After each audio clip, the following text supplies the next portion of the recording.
Hoy voy a presentar al gobierno una propuesta para un acuerdo que traerá con vida y a casa a Gilad Shalit. Lucharemos por la voluntad de devolverlo a sus padres, a Aviva y Noam Shalit, a su hermano y hermana, a su abuelo y por supuesto al pueblo de Israel. Estamos evidenciando que hemos llegado a un acuerdo de intercambio de prisioneros y consideramos que esto es un acontecimiento histórico en la historia del pueblo palestino y una gran victoria para el movimiento de resistencia palestino Hamas.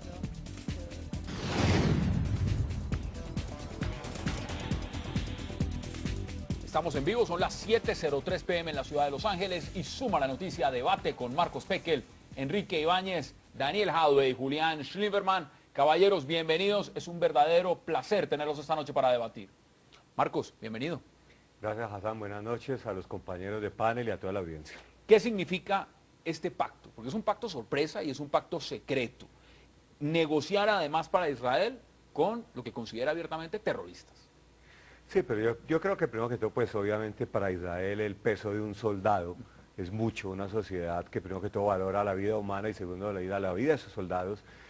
Había que hacerlo todo lo necesario para traer a Gilad Shalit de vuelta y pues el acuerdo es similar a otros que ha hecho Israel en el pasado, no solo con Hamas, con Hezbollah y con otros grupos terroristas, de cambiar a una persona o dos personas hasta un muerto por centenares o miles de terroristas encarcelados en las cárceles de Israel, o sea que ya hay precedentes de algo como esto. Daniel Jadwe, bienvenido también, vicepresidente de la Federación Palestina de Chile. ¿Cuál es su percepción frente a lo que representa este pacto? Un pacto sorpresa y muchos lo consideran también algo que no estaba dentro de ningún paradigma político que se sentara Benjamín Netanyahu a negociar con Hamas. Mira, a mí la impresión que me da es de que esta acción y este acuerdo demuestra que si Israel quiere lograr un objetivo lo va a conseguir y que si Israel verdaderamente quisiera la paz, lo conseguiría. Yo no comparto la forma en que se ha expresado el panelista anterior, puesto que nosotros también hemos tenido que lidiar con un gobierno terrorista que ha estado acusado en Naciones Unidas como el gobierno más condenado en el mundo por violación a los derechos humanos, y para nosotros tampoco ha sido fácil tener que tratar con gente que tiene una política de exterminio físico y político de nuestro pueblo. Aquí yo creo que se ha hecho un acuerdo que es mutuamente beneficioso y que muestra el camino por donde hay que recorrer, un camino árido para llegar a la paz. Y eso va a ser que Israel va a tener que hacer concesiones dolorosas, pero que son las únicas que lo pueden conducir a la paz y que no tiene que caerse con estas excusas básicas de quiénes son los que gobernamos. Aquí todos estamos negociando con nuestra historia y estamos también queriendo un acuerdo con nuestra historia. Bueno, ahí hay una posición. Julián Schlimmerman, también experto en terrorismo y en Medio Oriente. ¿Cuál es la suya frente a este tema y frente a lo que representa haberse sentado a negociar de parte del gobierno israelí directamente con Hamas? Bueno, ciertamente hay un elemento político muy importante, muy inédito y que marca un precedente, por supuesto, pero no es la primera vez que en la historia de la lucha antiterrorista Israel ha negociado con agrupaciones terroristas para obtener la liberación de soldados cautivos o rehenes, si bien ha sido excepcional. En este caso creo que por un lado Hamas se va a ver políticamente fortalecida frente a un diálogo de unidad nacional con la autoridad palestina y ante el propio pueblo palestino en general, simbólicamente porque es un triunfo, una recompensa a una conducta delictiva como es haber ingresado al territorio de Israel y haber secuestrado a un soldado, y además operativamente, porque esto es un aliciente directo a nuevos secuestros. Por su parte, del lado de Israel, es un triunfo moral que haya logrado regresar a casa a un soldado cautivo. Hay que recordar que Israel manda a toda su población al servicio militar y el Estado toma un compromiso moral con cada uno de ellos. Y por otro lado, bueno, para Israel, que vive con mucha angustia todo este drama que lleva ya 5 años, es un cierto momento de tranquilidad. Enrique, ya voy con usted. Mire, escuchemos ahora justamente al primer ministro Benjamín Netanyahu dando explicaciones acerca de este pacto con Hamas para lograr la liberación de Gilad Shalit. Creo que hemos llegado al mejor acuerdo que era posible llegar en este momento, en un tiempo de tormentas que sacuden el Medio Oriente. No sé si en un futuro próximo se nos permitirá lograr un mejor trato o una oferta completa. Es posible que esta ventana de oportunidad se creara debido a las circunstancias de la época. Es muy posible que esta ventana de oportunidad se pueda cerrar. Enrique, bienvenido. Gracias. ¿Se puede decir que es un triunfo de Hamás? Para mí sí, es un triunfo de Hamás y quizás extendido a todos los palestinos. Hay que tener en cuenta que Hamás es quien tiene el poder en Gaza, pero es Fatah y la autoridad palestina la que tiene el poder limitado en Cisjordania. Para mí, sin lugar a dudas, es más triunfo de Hamás, es más triunfo de los palestinos que de Israel.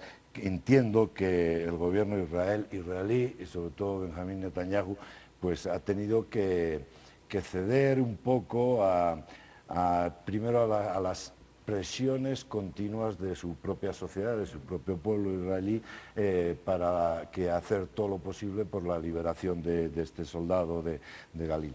Y, en segundo lugar, es que probablemente Netanyahu tampoco vea demasiado clara su posición en el entorno mundial ahora mismo, después de la ¿Se lo ve más acorralado, Enrique? ¿Lo ve, digamos, frente a lo que ha pasado con Fatah? O sea, no tanto como acorralado, pero un poco yo creo que sí ha tenido que tener en cuenta... Marcos, ¿usted está de acuerdo con lo que dice Enrique? No, yo hay una cosa que quiero decir, sí es un triunfo de Hamás, pero es una derrota de la autoridad palestina, y lo que este acuerdo muestra es la profundización de la división al interior del pueblo palestino entre Hamás y Fatah.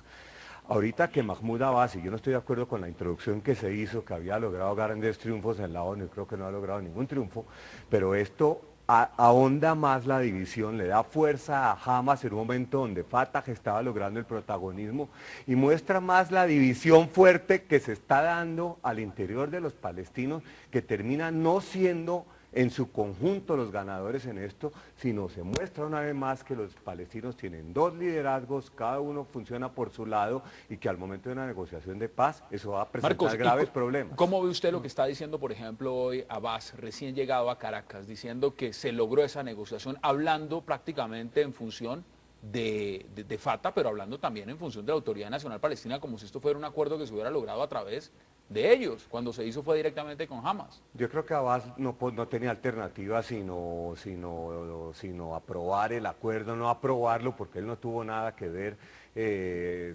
Yo creo que Abbas hubiera podido liberar a Shalit, pues no podía, eso no estaba en sus manos, pero una vez el acuerdo se hace público, pues Abbas no lo puede rechazar, al revés, tiene que aceptarlo, pero él entiende que en un momento donde él estaba buscando protagonismo, paseando por el mundo, y no evadiendo el proceso de negociación, le aparece Hamás con esta victoria, entre otras, y muestra una vez más que los palestinos tienen doble liderazgo, que están divididos y que cada grupo hace lo que quiere. Ya le voy a preguntar a Daniel qué opina. Veamos justamente qué dijo Abbas hoy en Caracas.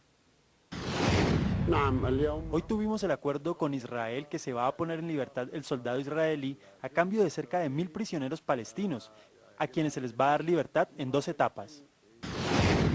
Daniel, adelante. Mira, Hassan, yo estoy sorprendido de que cada cual de los panelistas quiera ver lo que quiere ver. La verdad que en Israel no solo hay hay 5 liderazgos, hay 10 liderazgos, hay gente que le está pidiendo a Sharon que negocie, y hay 3 que tienen secuestrados, que son ultra radicales, que quieren asesinar a todos los palestinos, que le impiden llegar a las negociaciones.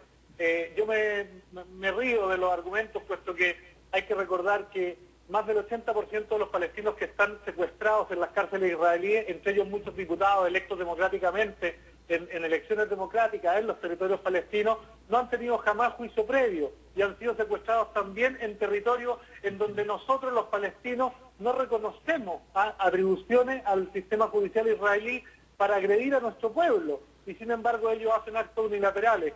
Yo creo que aquí lo que estamos demostrando y lo que este acuerdo demuestra es la situación de absoluta debilidad que el actual Daniel, usted incluye, por ejemplo, en esos que está mencionando, ¿usted incluye a Marwan Barghouti? Pero por supuesto, han sido efectivamente, no han tenido juicio justo, no han tenido derecho a debido proceso. Ahmad Sadat fue secuestrado desde una cárcel palestina, ¿ya? Y los diputados palestinos que siguen prisioneros fueron secuestrados desde el Parlamento. Julián, ¿usted qué dice frente a lo que está diciendo Daniel Jadwe? Bueno, me parece disparatada la comparación que está haciendo.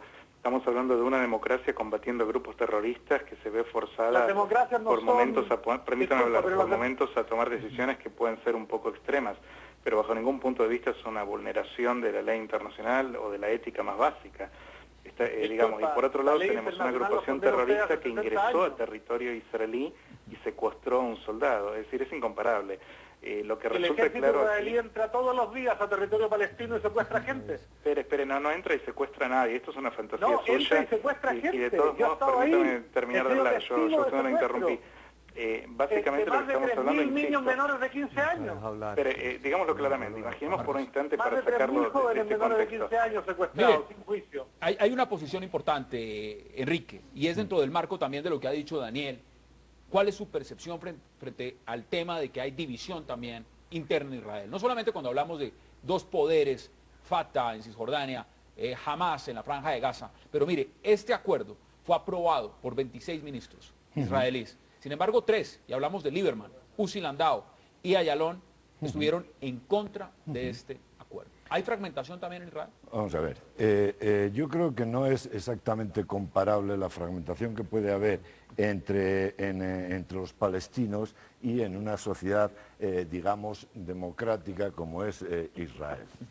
Vamos a asentarnos en eso. Daniel se está riendo. Me da igual que se ría. Claro, es que lo único que yo creen que respeto Israel es mucho la democrático risa son los y el sionistas. mal humor de la gente, pero si me preguntan a mí, pues quiero explicarme, simplemente, aunque no esté de acuerdo con unos, otros no estén de acuerdo con mi posición.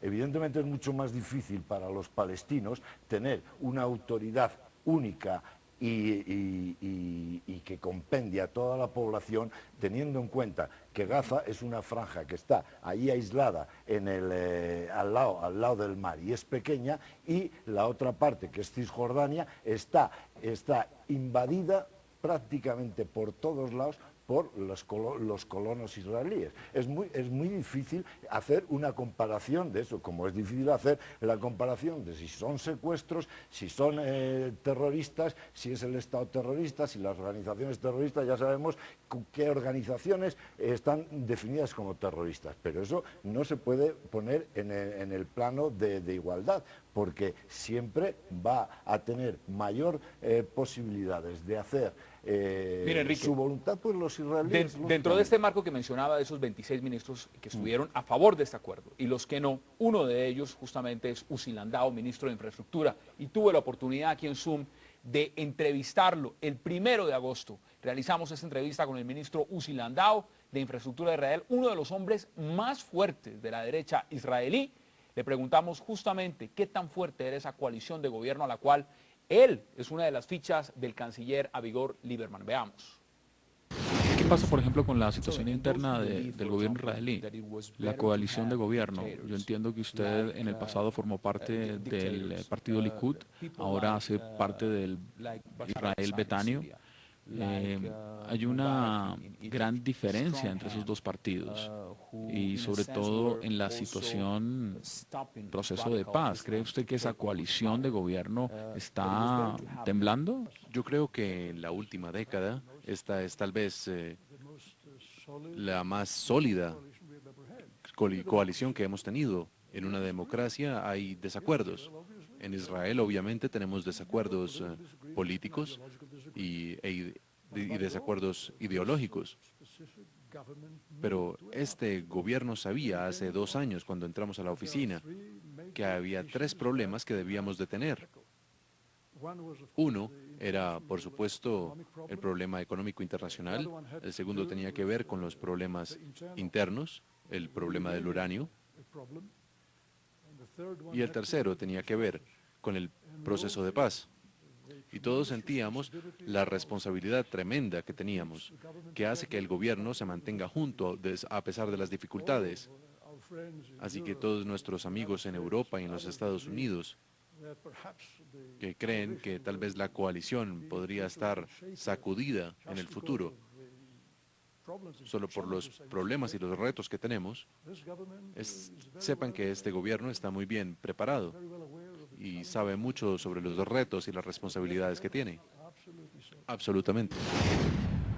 Marcos, gobierno bien preparado y una coalición de gobierno sólida. dice. Sin embargo, votaron en contra y lo que se está viendo en el panorama es que podría fragmentarse, dicen muchos analistas.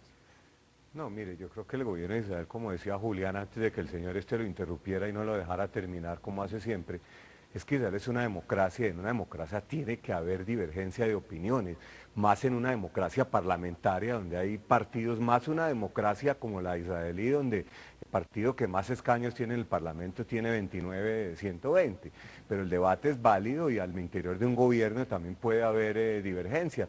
Pero a mí, es más, me extraña que solo 3 se hayan opuesto, es decir, que el acuerdo que hizo Israel con Hamas tiene el apoyo supermayoritario del gobierno y 3 ministros que es un partido de extrema derecha se opusieron. Mire, esa es la coalición que hay en Israel y es la que ha funcionado y el día de mañana podrá haber otra y esa es la forma en que funciona Marcos, la democracia brevemente israelí. vamos a un punto que le quiero preguntar también a Daniel. ¿Usted cree que estos presos que se van a liberar, 1000 presos palestinos, son un peligro? Yo creo que son un peligro, claro que sí, algunos más que otros. No tenemos la lista definitiva, ojo.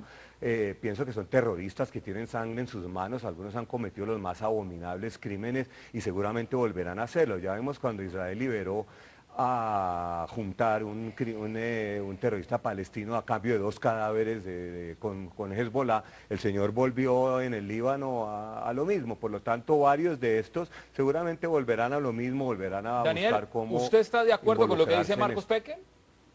No, yo no puedo estar de acuerdo y la verdad es que les pido disculpas si los interrumpo, pero es que hay cosas que me dan risa. Solo los sionistas piensan que la democracia es compatible con la violación a los derechos humanos. Solo los sionistas piensan que la democracia es compatible con tener segregación y discriminación al interior de un territorio en donde unos, que son los judíos, pueden formar hogar y pueden formar familia y pueden traer gente del exterior y los palestinos no, en donde no se pueden reunir las familias. Solo los sionistas piensan que la democracia es compatible con encarcelar a niños menores de 15 años sin juicio previo y de manera administrativa. Solo los sionistas piensan que es efectivamente democrático entrar a los territorios de otro país, de una nación distinta, secuestrar gente, llevarlo a sus cárceles, matar y desarrollar un holocausto igual que el que hicieron los nazis contra ellos, y eso para ellos es una democracia. A mí eso me parece que es una esquizofrenia colectiva, Bueno, no democracia. creo que llegó el punto Entonces, de la verdad, interrumpirlo. Julián, Marcos, adelante, me parece puede que intervenir, se Julián. está disparatando realmente seriamente, ¿no? Julián, adelante. Sí, gracias. No, me da la impresión de que acá este individuo no está participando del debate al que fuimos convocados a hablar, sino que utiliza la cámara que se le brinda para disparar su diatriba anti-israelí feroz, ¿no? Verdaderamente, me parece que entrar a refutar cada cosa que él dice está más allá del tiempo que tenemos aquí, de la lógica más básica, pero simplemente creo que es importante marcar lo siguiente. Acá hay un acuerdo donde, por un lado, tenemos una agrupación terrorista, indiscutible. Por otro lado, una democracia, imperfecta, pero una democracia. Ha hecho un enorme esfuerzo en traer a un soldado a casa, sabiendo perfectamente los riesgos militares y de seguridad que representa para sus propios ciudadanos. Porque hay que recordar 2 cosas, Hassan, que creo que son muy importantes. En relación al pasado, hay familiares que han perdido hijos, padres, hermanos, esposas, esposos, en manos de algunos de los terroristas que van a ser liberados. Y por otra parte, a futuro, el riesgo de la reincidencia criminal es real, y como decía Marcos, ya está comprobada, ya pasó esto en el pasado. Entonces, verdaderamente lo que a mi modo de ver se debe destacar de Israel es el esfuerzo ético y el aprecio que le da a la vida de su propia población. Ahora, por supuesto, el lado de Hamas lo va a presentar como una gran victoria, pero en rigor verdaderamente es un gran fracaso moral para una organización que ha cometido esta felonía en primer lugar. Y hay un punto también importante que quiero que lo podamos debatir después de la pausa, y es qué tanto se había convertido, por supuesto, Gilad Shalit en un hijo más de Israel en cuanto a lo que representaba políticamente también para el gobierno de Benjamín Netanyahu. Pero mire, vamos a hacer una primera pausa, muy breve, y ya continuamos debatiendo acerca de lo que representa este pacto secreto que se hizo público hace pocas horas entre Israel y Hamas para la liberación del soldado Gilad Shalit. No se vayan, ya volvemos. Estamos presentando Zoom a la noticia. Enrique, Gilad Shalit es considerado hoy en día en cada hogar judío un hijo y ha tenido esa configuración. Pero, ¿y qué representan cada uno de esos 1000 palestinos que van a ser liberados también dentro de Palestina? ¿No son también hijos? Hombre, para mí es evidentemente que serán hijos, padres, esposos o esposas o lo que sea. la componente sentimental de la situación de Salil, de Galil, pues es evidente. En Israel, como bien han dicho mis contertulios, es muy importante, tremendamente importante, la vida de una sola de las personas. Por eso mismo, eso explica que de repente, tras 5 años o 6, pues estén dispuestos a intercambiar uno solo de sus hombres por 1000, como han hecho otras veces por cientos.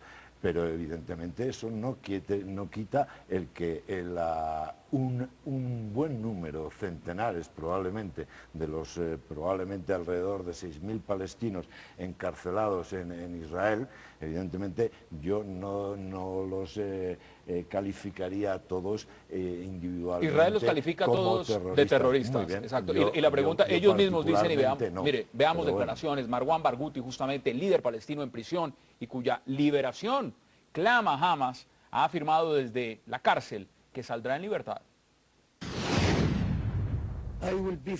No, absolutamente no. Yo seré liberado con todos estos prisioneros que están en cárceles israelíes. Yo creo que eso está muy claro. Los israelíes no nos pueden mantener a miles de nosotros en cárceles israelíes.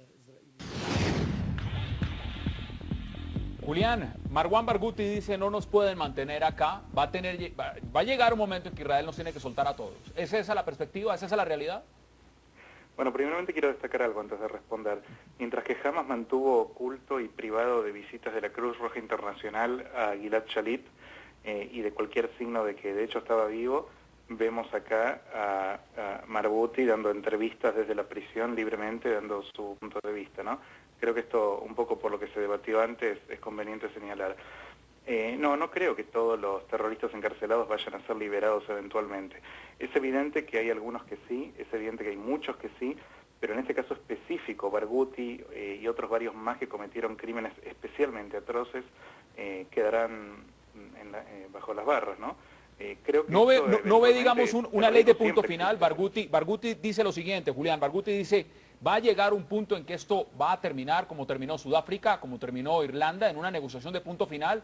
Nosotros no somos terroristas, nosotros somos luchadores de la libertad palestina. Sí, esa es la posición tradicional de quien masacra niños y tiene que justificar que él no es un asesino, sino que lo hace por un ideal noble, ¿no? Esto es el discurso eufemístico del terrorista, y la doctrina de la psicología del terrorismo lo presenta claramente. No importa tanto lo que él diga, lo que importa es lo que él hace. Y él está condenado a múltiples cadenas perpetuas por lo que ha hecho, no por lo que ha dicho. Y lo que ha hecho fue asesinar. ¿Es eso cierto, Daniel? No, bueno, yo no puedo entender, para mí nada de lo que digan estos sionistas fundamentalistas puede ser cierto. Dentro de los 1000 prisioneros que van a ser liberados, hay más de 350 menores de 15 años que no han tenido derecho a juicio. Hay más de 60 mujeres que no han tenido derecho a juicio. Y hoy día hay ¿por qué están ahí? ¿Puede decirnos por qué fueron arrestados? Hay 250 prisioneros que están en huelga de hambre en las cárceles israelíes porque no se les deja ser visitados, porque están en condiciones absolutamente inhumanas. Y lo más importante, ellos han sido secuestrados en un territorio en donde la justicia israelí no tiene jurisdicción. Al igual que los asentamientos israelíes para la comunidad internacional y para el derecho internacional, las acciones del ejército de ocupación son ilegales en los territorios ocupados. ¿Ya? Aquí no hay, esto es un ejército ocupante. Gilad Shalit no es un héroe, es un ocupante, es una potencia extranjera, ¿no? Marcos, ¿es un ocupante? En la última invasión a Gaza, les quiero recordar que más del 50% de los civiles asesinados por la invasión israelí eran menores de 15 años y no eran combatientes ni de Hamas ni nada. Yo soy ateo, no soy nada cercano a Hamas, soy un hombre de izquierda, pero la verdad que el terrorismo me molesta de todas partes. A mí me sorprende que a los sionistas solo les moleste el terrorismo ajeno y no el terrorismo de Estado que vienen desarrollando. Daniel, permítame darle la palabra a Marcos Becker. Marcos, adelante. Gilad Shalit fue secuestrado en territorio de Israel por unos infiltrados que entraron desde Gaza, mataron a 2 soldados y se lo llevaron. Todos los días Eso bajo la ley internacional, bajo cualquier ley, es un secuestro. Por otro lado, el que tiene prisionero a la población de Gaza es Hamas. Hamas tiene prisionero a 1,5 millones de palestinos en Gaza, se apertrecha en hospitales, en escuelas y desde ahí lanza cohetes a la población de Israel. Por lo tanto, el que tiene prisionero a la población de Gaza es Hamas, un movimiento terrorista reconocido así por la mayoría de los países del mundo, y ese es el problema de Gaza. Bueno, quiero que empecemos a concluir, Enrique, este debate sobre esta pregunta. Este pacto que ya se hizo público, que evidentemente va a poner en libertad a Gilad Shalit, como lo espera la gran mayoría de la población, y por supuesto en Palestina esperan también la liberación de estos 1.000 presos. ¿Va a cambiar en algo la percepción de Benjamín Netanyahu, por ejemplo? ¿Necesita en este momento Benjamín Netanyahu un triunfo de esta dimensión frente a lo que está ocurriendo con la diplomacia palestina y lo que está haciendo Mahmoud Abbas a través del mundo de sus viajes y de lo que está pidiendo el reconocimiento palestino? Yo no creo que vaya a cambiar mucho la percepción. Quiero entender en Israel acerca de Benjamín Netanyahu. Es decir, yo insisto en que, en cierto modo, Netanyahu se ha visto obligado a hacer este acuerdo debido a presiones tanto internas en Israel como por la situación de los últimos meses en la zona. Marcos, brevemente para concluir también este debate. Sí, yo no creo que Netanyahu esté contra la pared, como han dicho acá. Yo creo que Netanyahu es un político sagaz, un político que tiene una coalición fuerte, y pienso que el acuerdo lo hace en un momento importante. Traer un soldado de vuelta a Israel es muy importante, un soldado con vida, más importante aún, y como digo, como resultado, como un producto de este acuerdo, pues se ve la profundización de la división al interior de los palestinos, y en eso Netanyahu puede haber logrado un punto. Daniel Jadwe, también para concluir brevemente en unos 20-25 segundos. Solo decir que yo espero que esto sea una muestra de lo que hay que hacer para lograr la paz. Israel tiene que abandonar los territorios palestinos ocupados, tiene que liberar a los presos palestinos y tiene que dejar de entenderse a sí mismo como centro del mundo. Los palestinos también tenemos los mismos derechos que los israelíes, y es lo que le estamos pidiendo a la comunidad internacional. Yo espero que los sionistas le hagan honor a las víctimas del holocausto nazi y dejen de hacer con los palestinos lo mismo que hicieron con ellos los nazis. Julián Schlieberman, también para que pueda usted concluir este debate, adelante. Bueno, voy a ignorar las barbaridades que dice este individuo y me concentro en el tema del que fuimos convocados. Creo que hay algo importante acá. Estamos hablando un poco de cuáles son las restricciones de Netanyahu. También es importante considerar las de Fatah. Me encanta hacerte enojar. Fatah, en este caso, señor, por favor, deje hablar. En este sentido, el riesgo que tiene Hamas de perder la base en Damasco, en caso de que caiga el régimen, también pudo haber tenido un factor de influencia, así como contener un poco a la población palestina en el marco de un Medio Oriente completamente convulsionado. Caballeros, vamos a hacer una pausa, pero quiero invitarlos a que se queden con nosotros todos, por supuesto, Daniel, Julián también, Enrique y Marcos, para que entremos a debatir lo que ha representado el respaldo de la Alianza Bolivariana para los pueblos de nuestra América, el ALBA, al gobierno de Bashar al-Assad en Siria, a pesar de todos los informes que hablan de la violenta represión que ejerce en este país. ¿Qué busca Hugo Chávez con esta movida política? Este pacto, porque es un pacto sorpresa y es un pacto secreto. Negociar además para Israel con lo que considera abiertamente terroristas. Sí, pero yo creo que primero que todo, pues obviamente para Israel el peso de un soldado es mucho, una sociedad que primero que todo valora la vida humana y segundo la vida de sus soldados. Había que hacerlo todo lo necesario para traer a Gilad Shalit de vuelta, y pues el acuerdo es similar a otros que ha hecho Israel en el pasado, no solo con Hamas, con Hezbollah y con otros grupos terroristas, de cambiar a una persona o dos personas hasta un muerto por centenares o miles de terroristas encarcelados en las cárceles de Israel, o sea que ya hay precedentes de algo como esto. Daniel Jadwe, bienvenido también, vicepresidente de la Federación Palestina de Chile. ¿Cuál es su percepción frente a lo que representa este pacto? Un pacto sorpresa, y muchos lo consideran también algo que no estaba dentro de ningún paradigma político que se sentara. Que lo pueden conducir a la paz y que no tiene que caerse con estas excusas básicas de quiénes son los que gobernamos. Aquí todos estamos negociando con nuestra historia y estamos también queriendo un acuerdo con nuestra historia. Bueno, ahí hay una posición. Julián Schlieberman, también experto en terrorismo y en Medio Oriente.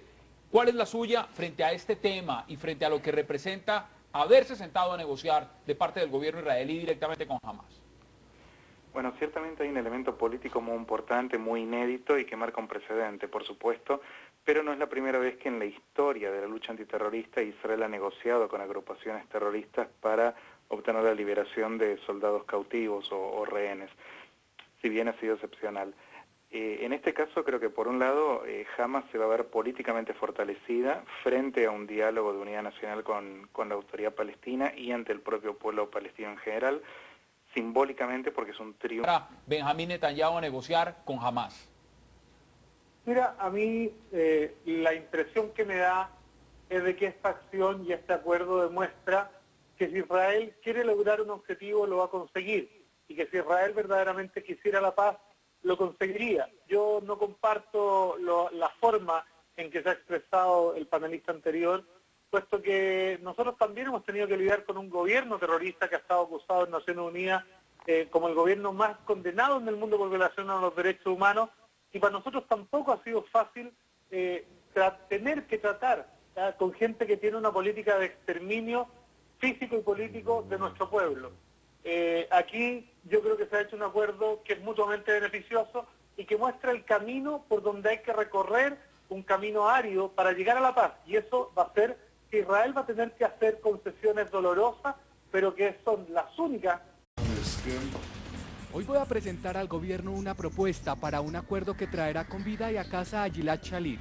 Lucharemos por la voluntad de devolverlo a sus padres, Aviva y Noam Shalit, a su hermano y hermana, a su abuelo y por supuesto al pueblo de Israel. Estamos evidenciando que hemos llegado a un acuerdo de intercambio de prisioneros y consideramos que esto es un acontecimiento histórico en la historia del pueblo palestino y una gran victoria para el movimiento de resistencia palestino Hamas.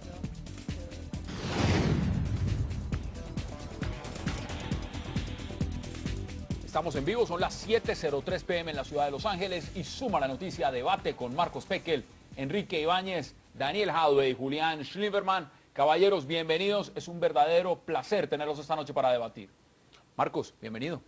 Gracias, Hassan. Buenas noches a los compañeros de panel y a toda la audiencia. ¿Qué significa? Triunfo, una recompensa a una conducta delictiva como es haber ingresado al territorio de Israel y haber secuestrado a un soldado, y además operativamente, porque esto es un aliciente directo a nuevos secuestros. Por su parte, del lado de Israel, es un triunfo moral que haya logrado regresar a casa a un soldado cautivo. Hay que recordar que Israel manda a toda su población al servicio militar y el Estado toma un compromiso moral con cada uno de ellos.